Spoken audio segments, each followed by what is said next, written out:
करते हैं। शुरुआत करते हैं कोरिनमी से। ये एक कोरियन स्किन क्लिनिक स्टार्टअप है जिसने 3 करोड़ रुपए की प्री सीड फंडिंग उठाई है। पैसा जाएगा टेक्नोलॉजी अपग्रेड करने, प्रोडक्ट और सर्विस को चमकाने और मार्केटिंग में। भाई अब फेस ग्लो करने के साथ साथ कंपनी का भी ग्लो अप शुरू हो गया है। अब आते हैं कार्टरेट पर। ये एक ऑटोमोबाइल क्लासिफाइड्स पोर्टल है। इन्होंने Q4 फाइनेंशियल ईयर 25 में रेवेन्यू 17% बढ़ाकर 169 करोड़ रुपए कर लिया है और प्रॉफिट तो सीधा डबल हो गया 46 करोड़ रुपए।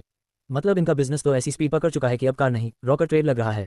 अब बात करते हैं कैरेट लाने की, जो एक ऑमनी चैनल ज्वेलरी ब्रांड है। इन्होंने Q4 फाइनेंशियल ईयर 25 में 23% का रेवेन्यू ग्रोथ दिखाया और पहुंच गए 883 करोड़ रुपए पर।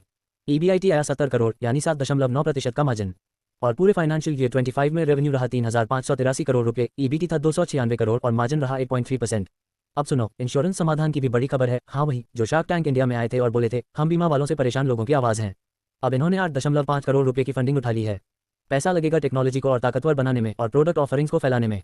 अब बीमा कंपनियों को सतर्क हो जाना चाहिए, क्लेम रिजेक्ट किया, समाधान आ रहा है। अब बारी है ज़ीबू की, एक डिफेंस टेक स्टार्टअप जिसने $1 मिलियन जुटाए हैं प्री सीरीज ए राउंड में। पैसा जाएगा मिशन क्रिटिकल ड्रोन प्रोटोटाइप्स पर और भारत की डिफेंस मॉडर्नाइजेशन को सपोर्ट करेगा।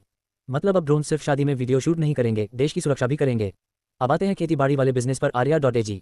ये एक एग्रीटेक और फाइनेंसिंग प्लेटफॉर्म है जिसने फाइनेंशियल ईयर 25 में ग्रॉस रेवेन्यू किया 5,738 करोड़ रुपए, नेट रेवेन्यू रहा 447 करोड़ और प्रॉफिट बिफोर टैक्स उछलकर 95% बढ़कर 43 करोड़ हो गया।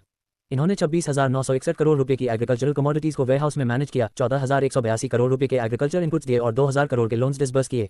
भाई इतनी खेती तो एक्सेल शीट में भी नहीं होती। लाइक करे, शेयर करे, नीचे कमेंट करो और सब्सक्राइब करो जल्दी से। आगे बढ़ते हैं। अब चलते हैं स्पेस की तरफ। इनस्पेसिटी एक स्पेस टेक स्टार्टअप है जिसने 46 करोड़ रुपए की सीड फंडिंग उठाई है।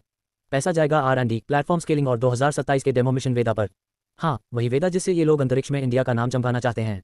अब साइंस प्रोजेक्ट नहीं, पूरा अंतरिक्ष मिशन बन गया है। अब आते हैं हैवी ड्यूटी लॉजिस्टिक्स वाले पोर्टल पर। इन्होंने $200 मिलियन की सीरीज F फंडिंग उठाई है और अब इनकी वैल्यूएशन 1.1 से 1.2 बिलियन के बीच पहुंच गई है।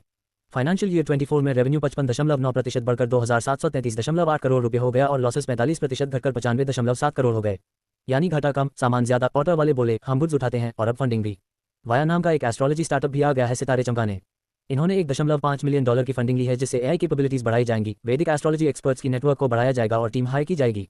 अब आपकी कुंडली चैटबॉट बनाएगा। शनि थोड़े परेशान है पर फंडिंग स्ट्रॉन्ग है। अब एक धमाकेदार एंट्री पॉलिसी बाजार हेल्थ केयर सर्विसेज की। इन्होंने सीड राउंड की पहली किस्त में ही $218 मिलियन जुटा लिए हैं। अब ये पैसा जाएगा दिल्ली NCR में हॉस्पिटल नेटवर्क खड़ा करने में और टेक को तेजी से डेवलप करने में। और सबसे आखिरी में है एब्सोल्यूट स्पोर्ट्स, जो कि नज़ारा टेक्नोलॉजीज की सब्सिडरी है। इन्होंने TJRWrestling.net और ITRWrestling.com को करीब 10.5 करोड़ रुपए में खरीदा है, वो भी ऑल कैश एसेट परचेस में। अब रेसलिंग सिर्फ रिंग में नहीं, रेवेन्यू रिपोर्ट्स में भी होगी। धन्यवाद।